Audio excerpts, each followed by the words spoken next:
L'invité de Béatrice Rulle ce matin, 6 minutes avec Thierry Apotello. Il est conseiller d'État chargé de la cohésion sociale à Genève concernant la situation de l'asile en Suisse. Bonjour Thierry Apotello. Bonjour. Merci d'être sur Radio Lac ce matin. Ali Reza, c'est donc le nom de ce jeune requérant d'asile qui s'est suicidé la semaine dernière au foyer de l'Étoile, probablement parce que son renvoi avait été ordonné par le tribunal administratif fédéral.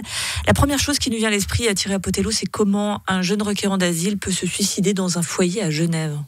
D'abord, c'est une situation qui me touche beaucoup. C'est un adolescent qui ne voyait pas d'avenir à Genève, alors qu'il avait été vraiment inscrit dans une volonté d'apprendre le français. Il apprenait le violon, il était dans des cours de solfège. Il était vraiment inscrit dans une volonté, mais malheureusement, le droit fédéral lui a indiqué effectivement que sa destination était la Grèce, une situation qu'il ne pouvait pas supporter. Il l'a déjà exprimé. Il était encadré par une équipe éducative très bienveillante, mais malheureusement, il a fait des choix différents. Est-ce que les médecins avaient prévenu les autorités fédérales de ces pensées suicidaires ? On peut donc penser qu'effectivement, il y avait un encadrement spécifique pour prévenir ce geste-là. Et ça n'a pas suffi ?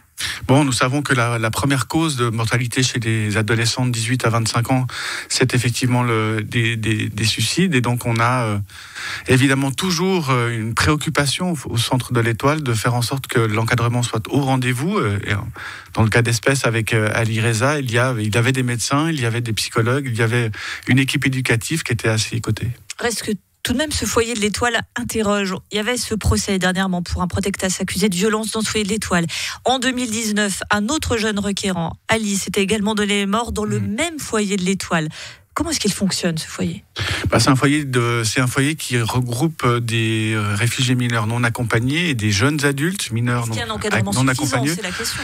Oui, l'encadrement est suffisant. L'Hospice Général fait tout à fait son job, mais on a 160 personnes dans un même lieu. C'est donc une situation tendue, difficile, mais aussi festive quand il y a des moments plus positifs que le drame que nous vivons aujourd'hui. Et puis, il y a la situation individuelle de chaque jeune qui, après un parcours migratoire extrêmement difficile, et on l'a vu encore avec Ali Reza, à quel point le fait de partir de l'Afghanistan, d'arriver en Grèce dans des conditions abominables, inhumaines, ensuite un espoir en Suisse qui est douché par une décision fédérale, rend effectivement chaque situation individuelle difficile, parce que quand on est adolescent, quand on est jeune adulte, on peut se mettre dans une perspective de vie d'adulte alors qu'on n'a pas le permis pour rester à Genève. J'évoquais cette affaire donc de Ali en 2019. On apprend aujourd'hui par la Tribune de Genève que la justice genevoise a été saisie en novembre pour examiner une éventuelle responsabilité au sein de l'État. Vous pourriez être auditionné dans cette affaire. Vous êtes prêt à répondre à toutes les questions à ce sujet ? Bien entendu, on se mettra, le Conseil d'État, à disposition du ministère public s'il décidait d'aller de l'avant dans cette volonté d'audition. Nous, on a effectivement pris un certain nombre de décisions depuis plusieurs années, notamment le fait que nous puissions travailler avec la Fondation officielle de la jeunesse pour faire en sorte que nous proposions à des mineurs non accompagnés des structures qui soient plus adaptées à leur âge. Quand on a 15-16 ans, on a besoin d'être plutôt dans une petite structure avec des adolescents de leur âge. Et donc, ce dispositif, il se met en route, mais on a encore une marge de progression pour que la Fondation officielle de la jeunesse prenne plus de jeunes. Vous pouvez garantir que l'État n'est pas fautif dans ces affaires ? À ce stade-là, les affaires pénales telles qu'elles sont conduites par le ministère public doivent être encore évidemment étudiées. On n'a pas du tout, j'ai appris comme vous la décision de l'avocate de plaider en ce sens, donc on attendra évidemment le dossier. Le foyer de l'Étoile, il doit fermer en mars. Se pose donc la question, et d'autant plus urgemment vu ce drame, de ce que vont devenir ces jeunes. Qu'est-ce qu'ils vont devenir ? De toute façon, on va continuer à s'occuper d'eux, assurément.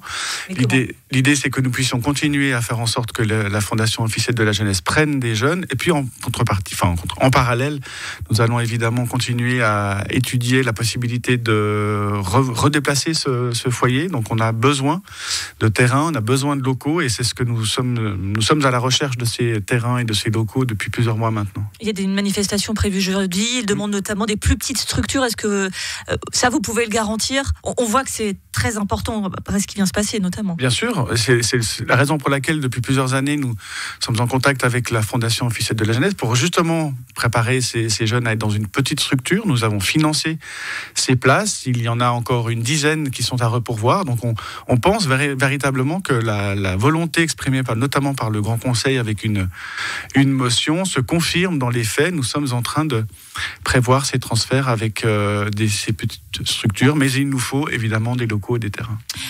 Vous l'avez évoqué il y a quelques semaines, il y a de plus en plus de requérants à Genève. Nous n'avons plus la capacité de les accueillir